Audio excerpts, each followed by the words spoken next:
There's more than one way to pay taxes in retirement, and getting it wrong could cost you tens of thousands of dollars. Once you retire, your income comes from multiple places, and each one could be taxed differently. Get it right and you keep more of your money.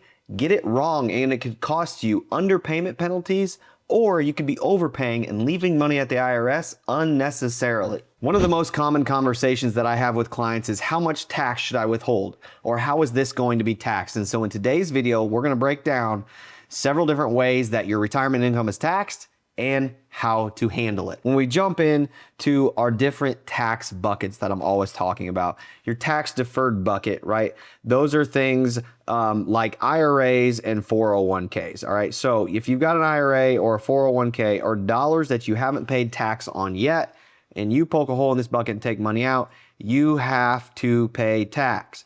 That's taxed as normal income. All right, and so it's just stacked on top of whatever else you're making, and you're gonna pay taxes at those levels. Then we have the taxable bucket. All right, this is a bucket of money that can be taxed a few different ways, and it kind of depends on what instrument is inside of that bucket. But for the lion's share of what's in that taxable bucket, think your brokerage account, your individual account, or your joint account, those dollars are taxed potentially two different ways. You could pay a interest or dividend as you go, tax on your interest and dividend as you go each year, right? Or when you take money out and spend it, you could potentially pay a capital gains tax in this bucket. Two very different taxes, and we need to understand what that means when you're going to and through retirement and creating your spending plan or your withdrawal plan in retirement. Then your tax-free bucket typically is going to be, your Roth IRA is going to be in this bucket. And so when you poke a hole in this bucket and take money out, there is no tax. And so when you craft a withdrawal plan, we need to understand how these dollars are taxed and the difference between the three different buckets, all right, as well as your different income streams. There's going to be a link down below to the bullet point version of this video for you to get the key takeaways. All right, our taxable bucket, same thing. Capital gains tax at a federal level, interest and dividend tax as well at a federal level, but you're probably going to be paying some state tax on those different forms of income as well. Now the Roth IRA, we're not going to pay taxes on that at all. Okay, so now we've got to think about, how do we make sure that we don't pay penalties to the IRS? The IRS wants to know that you're paying your tax when taxes are due. And so when are taxes due? Well, they basically say within a reasonable amount of time, but most people are basically saying, hey, in the quarter at which you cause the taxable event, you need to pay taxes. So when we're thinking about a year, split it up in quarters, first, second, third, fourth quarter. If you cause a taxable event in the first quarter, the IRS expects you to send them some tax money in that first quarter. If you cause a taxable event in the fourth quarter, the IRS expects you to send taxes to them in the fourth quarter. There's a couple different ways that you can do this. There's what they call withholding, and then there's also what they call your quarterly taxes, or you can just send money to the IRS on your own. So let's break that down and let's talk through the differences between the two. So let's pretend that your IRA here in your tax deferred bucket is held at Charles Schwab or Fidelity, it doesn't really matter. And you decide that you want to take $10,000 out. All right. Now, when you do that withdrawal, there's a couple of questions that you're going to have to answer. The first question is simply going to be, hey, is that withdrawal net or gross of taxes? All right. What does that mean? Most people know what that means, but if you don't know what that means, net is, hey, I want $10,000 after I paid taxes. Gross is, I want $10,000 before I pay tax. If you say, I want a $10,000 gross withdrawal, then they're going to send you $10,000 if you choose to not withhold taxes.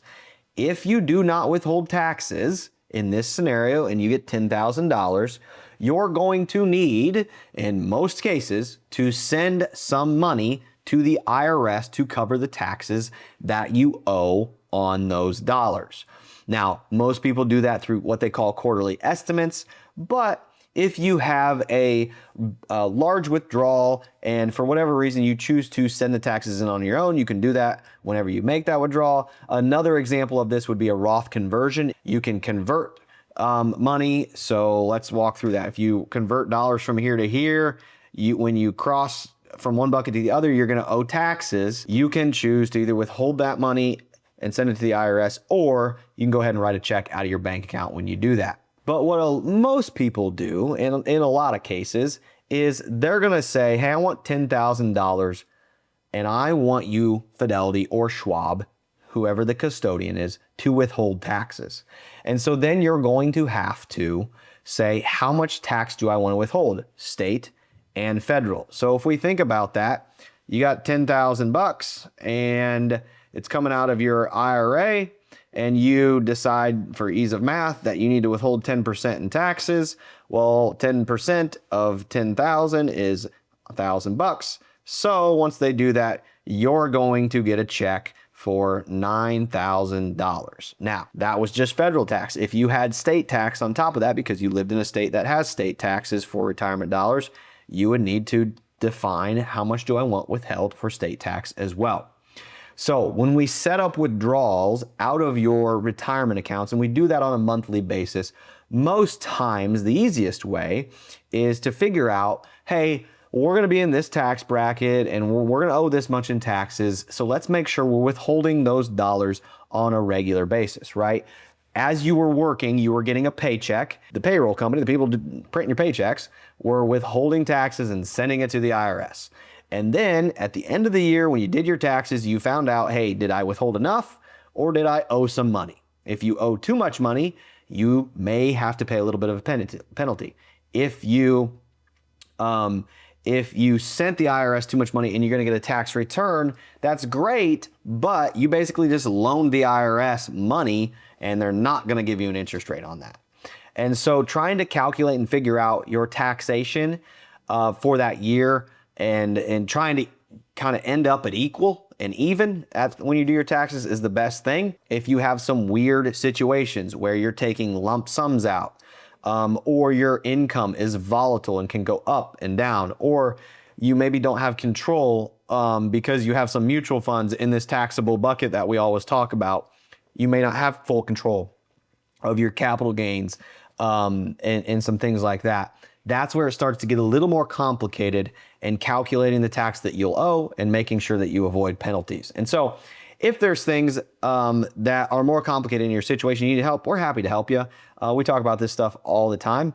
You can just schedule some time on the link on our calendar down there below. And so taxation is important. We need to make sure we understand what we owe in taxes and what type of taxes that we do owe, and then making sure we have a plan in place so that we're not paying a lot of penalties or overpaying in taxes and not getting any interest on that money that you loaned to the government. So when it comes to taxes, one of the biggest things that we talk about is Roth conversions. But understanding whether you should even do a Roth conversion or not is something that most people should be learning about and walking through. And so I've done a video on Roth conversions and you can grab it right here and we'll see you in that video.